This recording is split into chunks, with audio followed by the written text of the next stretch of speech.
কাজের লোকের মতো ঘুরাই। আমি ইনশাল্লাহ আমার ভাই থেকে শিখছি কিভাবে নেতা বানাইতে এবং আপনাকে বানাই থানা বিএনপি আমি মনে করি আমার হাতে করা আমার অনুসারী নেতা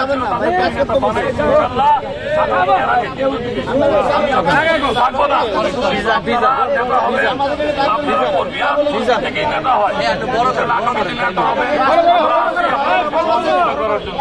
এখন আমাদের সামনে বক্তব্য নিয়ে আসবেন আমার বড় ভাই, আমার রাজনৈতিক গুরু, আমাদের শাহলী থানা বিএনপির অহংকার মোশাররফ হোসেন মোশু ভাই।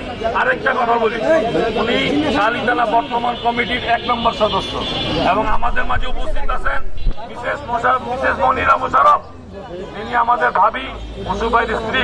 উনি আমাদের থানার সাবেক সহসভাপতি ছিলেন এবং মহিলা দলের ঢাকা উত্তর কমিটির একজন সেন্ট্রালের সহ সম্পাদক হিসাবে এখনো বর্তমানে আছেন। উনি দীর্ঘ রাজনীতি ভাইয়ের সাথে রাজনীতি করেছেন এবং একজন সুগৃহিণী এবং এবং আমি বলবো যে মায়ের থেকেও বড় যে অবস্থান থেকে আমার ভাইকে পাহারা দিয়ে রাখছেন, কষ্টের সৃষ্টির সঙ্গে রয়েছেন। বা ভাইকে কদিন আগে মুসলিম ইসলাম ছিল, উনি সেবা যত্ন করছেন এবং আমাদেরকে ছোট ভাইয়ের মতো স্নেহ করে বড় করেছেন আমাদের মনিরা। এখন উনি আবার দুইবার কারা নির্যাতিত নীতি। সুতরাং সবাই ওনাদের জন্য দোয়া করবেন। আমার এই ভাই ভাবি যেন আরো দীর্ঘদিন আমাদের মাঝে থাকেন, সুস্থ থাকেন এবং আমাদেরকে পথ প্রদর্শক হিসাবে আমাদেরকে যেন পথ দিতে পারে। আমি ধন্যবাদ জানাচ্ছি আমার এই বহিষ্কার প্রত্যাহারের জন্য যারা পরিশ্রম করছেন, আমার জন্য সাহায্য সহযোগিতা করছেন। প্রথমেই আমি দোয়া নিয়ে গেছি আমার গুরুর মোশাররফ হোসেন মোশু ভাই থেকে, আমার ভাবি থেকে, মনিরাবা থেকে। তারপরে আমি মনে করব আমাদের মহানগরী যুগ্ম আহ্বায়ক ফেরদৌসী আহমেদ মিষ্টি, আমার নেতা আমিনুলের কথা আগে বলবো যে আমি যতবার গেছি আমাকে অনেক সান্ত্বনা দিচ্ছে যে ভাই একটা জিনিস হয়ে গেছে, একটু সময় দেন, আমরা প্রত্যাশা। আমি বলছি ভাই রাজনীতি ছাড়া একটা আমি ভীত, কারণ আমি সারা জীবন 24 ঘন্টা রাজনীতি করি। রাজনীতি করে আমি চাকরি করতে পারি না, ব্যবসা করতে পারি না। আপনি জানেন আমার একটা মেডিসিনের দোকান ছিল, সেটাও আমি লিগালরা খেয়ে ফেলছি, আমাকে ব্যবসা করতে দেয় নাই।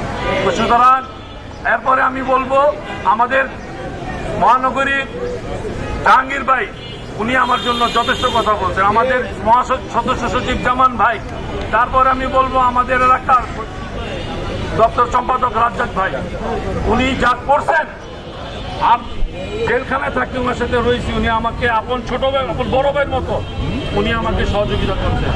আমার মাটিতে বসতে পারি না, চেয়ারের ব্যবস্থা করে জেলখানার ভিতরে, সেখানে চেয়ারে বসার অধিকার কোনো আসামির নাই। আমার সব দিক খেয়াল রাখছেন উনি, আল্লাহ তাআলা ওনাকে দীর্ঘজীবী করুন, সুস্থ রাখুন।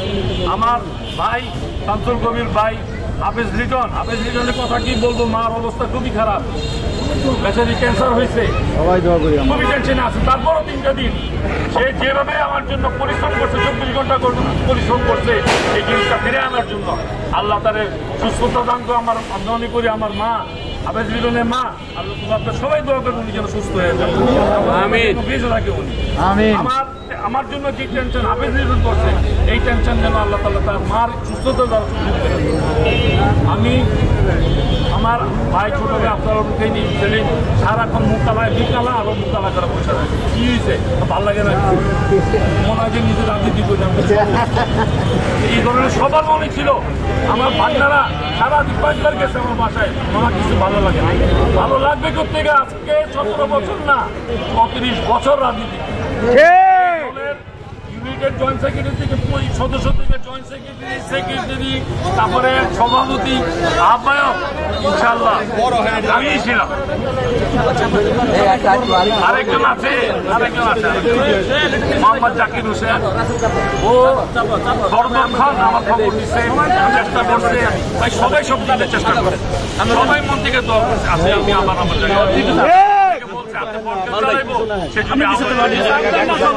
ধন্যবাদ, সময় বেশি নাই। এখন আমার ভাই, আমার গুরু, রাজনীতি গুরু মোশাররফ হোসেন মোশু ভাই আপনাদের সামনে কথা বলবেন।